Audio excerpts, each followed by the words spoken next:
I would like to request to answer that at a closed session with the Minister, please. You see, we have had situations whereby Nigeria, this is Nigeria's dream. Nigerians want to know, do they have to go to China tomorrow to get a letter of employment?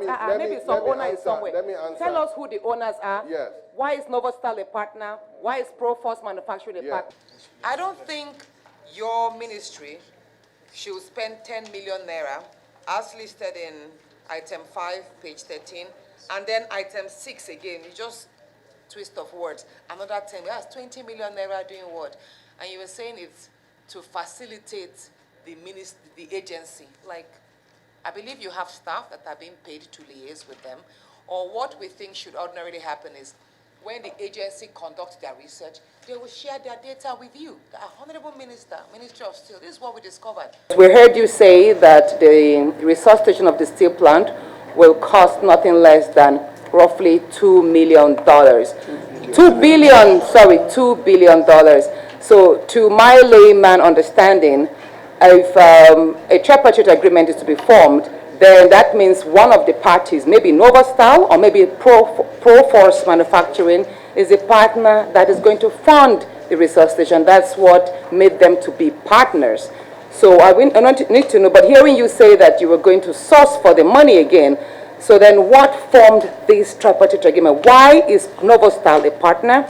Why is Proforce Manufacturing a partner if they are not going to bring in the $2 billion? And also, I see here on item 2, page 10, you talked about the concession of Ajakuta Steel Company. You requested $4 billion. Please educate us. Has it been concessioned now? Is Ajakuta Steel Company now being concessioned to Novostal and Proforce to the team, or is this team only going to see the resuscitation upon which it will be concessioned? Just let us be clear at that.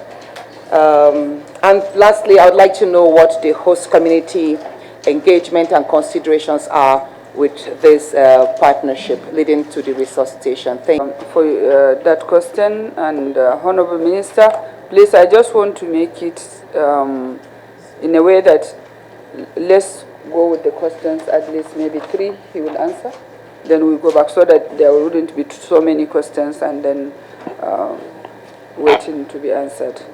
Thank you. Is that okay to you? Yeah. So can you go on? Mr. Minister, in your... Sorry? Oh, okay. Hello?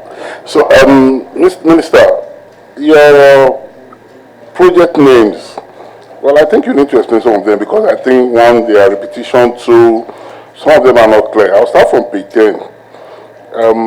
Number 3, you said procurement of capital store items. Nothing is listed, and if you look at it, number 8, number 9, number 10, procurement process for award of contracts. Purchase of ID card, you can see that is clear. But going to number 16, provision of techniques in steel raw material processing. Senators and esteemed colleagues, Mr. Minister, thank you for your presentation. I have great concern. I think part of my concern was alluded to by the distinguished senator from your state.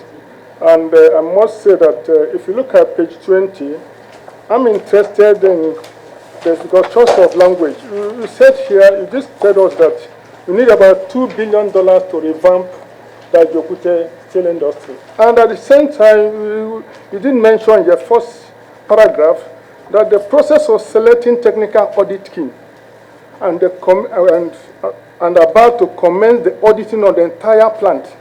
So how did you come about this fund that need to be revamp the plant when the audit had not been started? And secondly, I have repeated in 2 occasions we have an interface with you that we have had more than 3 several auditing of this Ajakuta firm.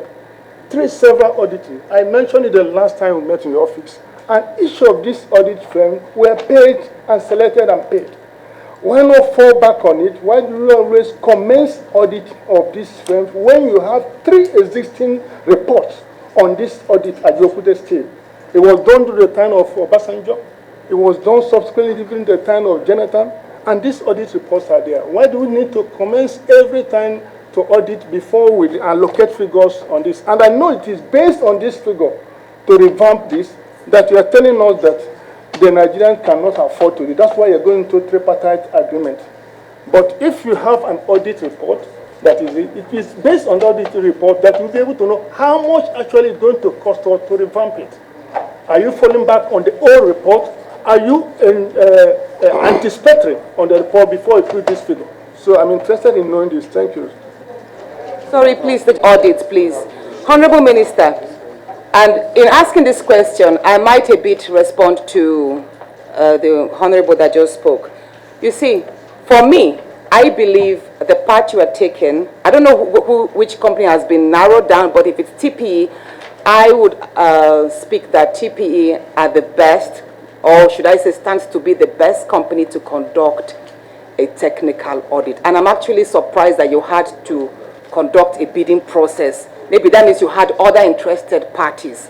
And you see, the uniqueness of that plant, let me mention now, is such that if we must get a technical audit that is bankable and true, then no other company can conduct a technical audit than the original builders themselves. And Honorable, the mistake we have made in the past, I'm aware of the several audits that have taken place. As a matter of fact, these past audits that took place, apart from the one in the year 2001 under President Obasanjo, all others were just a sham. They were just an avenue to embezzle money, because they were being conducted by people that had zero or no clue of that entire place.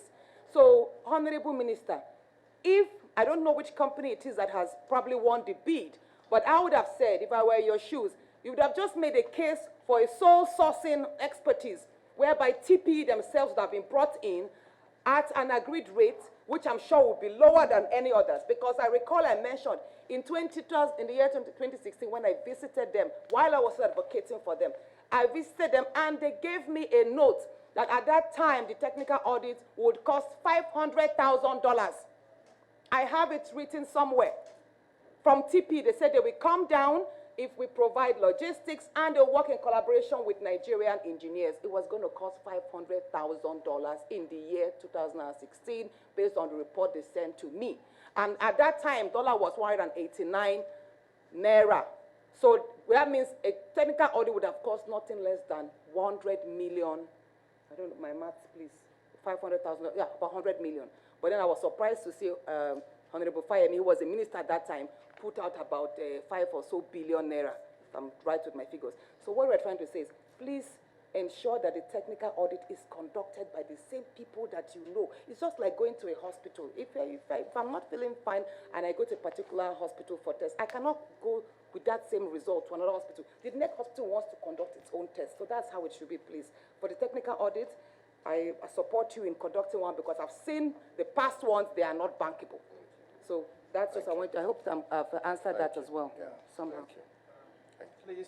Questions, or one set of 4 questions, actually 7 questions. So I'll just take them one by one.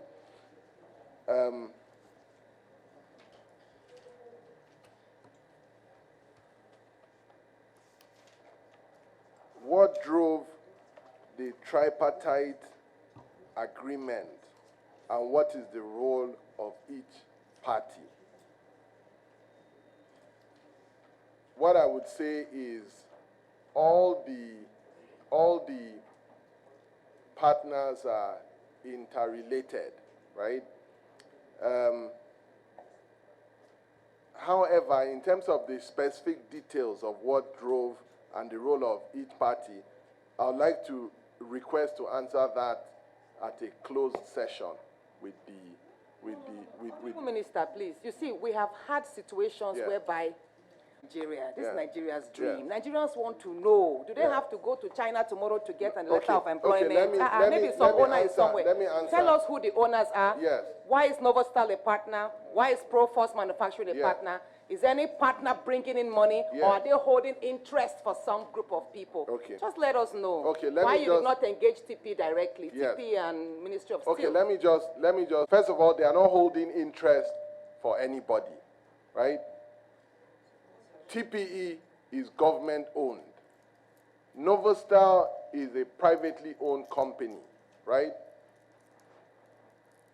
TPE is a Russian company, so it's owned by the Russian government. Now, to expedite the process, if you have to go through a G2G agreement, this was what I wanted to discuss in private, right? If you have to go through a G2G agreement, it means that you have to go all the way to President Putin. You have to, and if you are going all the way to President Putin, it means that, we have to work with Mr. President here to schedule a meeting between him and the President of Russia for them to sit down and have a G2G agreement. That was what President Buhari did in 2019, when he traveled to Russia and had a G2G agreement with, these are technical details that I thought, we didn't need to, we can just discuss it privately, but yeah. Okay. Thank you. You can keep all the details so that when we are in executive session, then you can give us details. Yes. Then please go ahead with the questions asked so that we can progress. So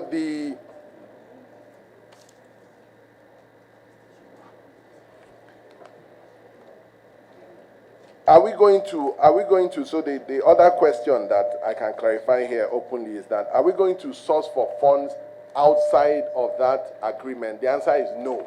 These partners are going to be the ones to bring in the funding, which is why they've been selected as the partners anyway. So just to clarify that. And the technical audit, who's conducting the technical audit? The technical audit is being conducted by the local partner of TPE. So effectively, it's TPE that is conducting the audit, because TPE is not registered as TPE in Nigeria. It's registered as TPE in Moscow, Russia, right? So they have a partner here, but the engineers that are going to conduct the technical audit are TPE engineers from Russia. So it's TPE that will conduct the technical audit. And just to reiterate that, the technical audit that is being conducted has to be bankable. So if like the distinguished senator mentioned, if you conduct a technical audit that is not sanctioned by the people that are bringing in the funding, they'll just throw it in the dustbin. So that's why we have done that, sir. The host community would absolutely be put under consideration before anything is concluded. The host community plays a very significant role. Part of the privatization process would cater for the host community, and in fact, part of what I have done is that I have written to the governor of Kogi to mention that as part of the ongoing privatization process for both Itakpe and Ajokuta, that the host community needs to be engaged. So we need to partner to engage the host community at the appropriate time. Has it been concessioned? The answer is no. Concession, concession was the word that was used, but at the end of the technical audit, the technical audit would determine whether it should be a PPP agreement or a concession or whatever. The most appropriate word is privatization. It would be based on the funding that would be brought in. They will give us a model that they believe works best. And that model has to be agreeable to the federal government of Nigeria. So it has not been concessioned. Nothing is cast in stone at this point in time. Everything would be determined after the audit is concluded. Hopefully, we can start the audit. We're hoping to start the process of the audit as quickly as possible. It's just government bureaucracy that is slowing down the process. But hopefully, you know, we can start that process. The honourable member from Ondo State mentioned on page 10, Lagos. Sorry, sir. The honourable member from Lagos State mentioned the issues around project names. I think I'll just allow the permanent secretary just to quickly talk through that on page 10. Maybe you spend 2 minutes, and then I'll now answer the last question, or maybe I'll take the last question on how we arrived at the 2 billion and the situation of the previous audits and why not fall back on them. The previous audits, first of all, were done around 10 years ago. When the previous audits were done, dollar was around 100, 150 naira to a dollar. You know, the previous audits were done by the, you know, counterparties that were not the ones bringing in the money, right? However, we have the previous audit that was done. So that previous audit that was done will not be jettisoned or it will not be thrown away. It would be built on to come up with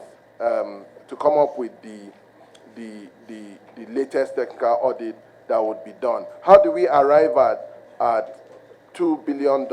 It was based on expert opinion that was given to me as the Minister of Steel. Now, at the end of the audit exercise, a proper figure would be determined. So this is just an estimate. The real number could be, yes, it's an indicative, sir. The real number could be lower or it could be higher. But the audit would determine that for us. Thank you very much, sir. Yeah, like you mentioned, they are not exactly project names. These are budget line items, votes of charge. So this is how they are listed on the votes of charge. Does not really define the expenditure items. For the expenditure items or what they all meant, they are broken down in the documents that have been submitted, the procurement documents, the ministerial tender boards documents, and all of that. It also, in here, it also covers all the activities that have been Please, covered. Pamsek, I disagree with this explanation. Because you saying that when budgets are presented to the National Assembly, they are presented in this form to mislead us, to deceive us. Because when you say it and then we appropriate them and then you do something else again, is that what you are trying to say? Far from it. Then why should should there be a budget line different from what you spend? Okay. When we have a budget line, take for field inspection tools and equipment for regulatory functions. It's a budget line. It's a vote of charge. On the public procurement, the procurement plan is drawn based on that, and it is uploaded on the procurement portal. So it is the activities that that now encompass all of this that comes in our procurement documents. So if, for example, you have number 2, concession of Ajaokuta Steel Company Limited. Obviously, we don't intend to use, it's not like one budget, but there are sub-activities that will be conducted under that concession. So these are budget lines, not the projects. Perhaps because we call them project name, that's probably why it seemed like these are the activities carried out. But these are the budget lines as appropriated. And so what are the things that we did under those budget lines? They come under the breakdown of the different activities. Some of them are procurement entities, some of them are activities, as it were. I want to write on SEM and then ask you some few questions. Appropriation, and we tend to overlook the overhead costs, which is equally very important because we also do appropriate for that. Honorable Minister, you have a budget line on page 8 which indicates that indicates as international travels and transport and others. By the PAM6 explanation, does that indicate that this budget line can be used for any other thing? Okay. And on this matter, have you provided this esteemed committee with the details of the international travels you have done, which indicates that you have 100 million, and same has been released and same has been utilized? And further to that, I would also like to ask if the ministry has a legal department with a lawyer competent. How many lawyers? The Honorable Minister, of course. The ministry shares a director who is a lawyer as the head of the legal department and a retinue of other lawyers who are posted from the Ministry of Justice. Specifically, I have, under the Ministry of State Development, at least 3 lawyers who report on the matters of state development to the Director of Legal Services. Yes, I could see that on page 9, Naira, which was allocated to the ministry, and I just, as a layperson, believe that those lawyers are paid by government. And do you also pay them again to do anything? That is on page 9, under legal services. You said you have lawyers. Are they paid by the government? Yes. Please, the Honorable Minister. Okay. Thank you very much, Madam Chair. From time to time, we have some legal issues or proceedings against some of our agencies. Did you have any in 2024, sir? Yes, we did. Can we have details? Yes, are they here? Otherwise, okay, we'll provide the details. Okay. And similarly, while we wait for the details for that, because we need to know what cases do you have in 2020 and then how it is done. Then if you go down, I will equally like to know if you have, what does the budget line honorarium and sitting allowance stands for? Yeah, I believe that, well, to me, I just thought that it is a sitting allowance for board members, and I don't know whether you have board members. Yes, committees, subcommittees. No, this is not committees. It is usually it is for board members. You don't? Well, it's primarily for also makes provisions to make payments to board members as well. No, but committees, what committee?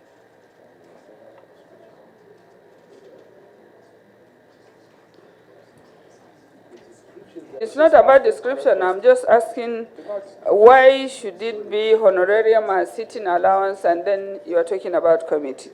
Okay.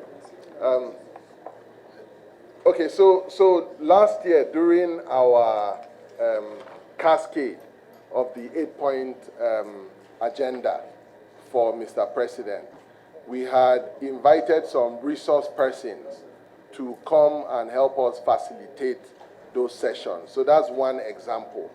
When they come and facilitate those sessions, we give them honorarium for those. So you sittings. did, that was what you did with the money? Yes. So can you give us details of those that you have engaged, the payment you have made, and then all the details, please? Absolutely. We will Yes. provide it. Yeah, Yes, please. Please note that. And again, I could see for staff. Is it for staff? Yes, The for work- ministry staff. Yeah, what do you do for the staff for welfare for them? Yeah, at the end of every year, we give.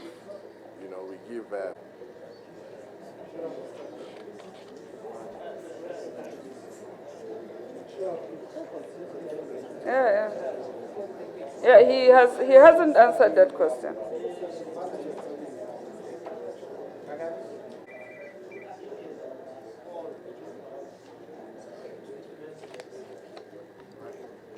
Thank you, Madam Chair. Just to clarify, in terms of the welfare packages, I just clarified from my team. Sometimes, you know, when we have staff in the ministry that, you know, are bereaved, for example, we have some welfare packages for them in that instance or in that situation. Also, some of the staff that repatriation allowance, reward and recognition, and things like that. So those. Okay, Honourable Minister, please. I will like to provide details of all these things to the committee so that we can see how these funds are utilized, who are the beneficiaries, how are they paid, and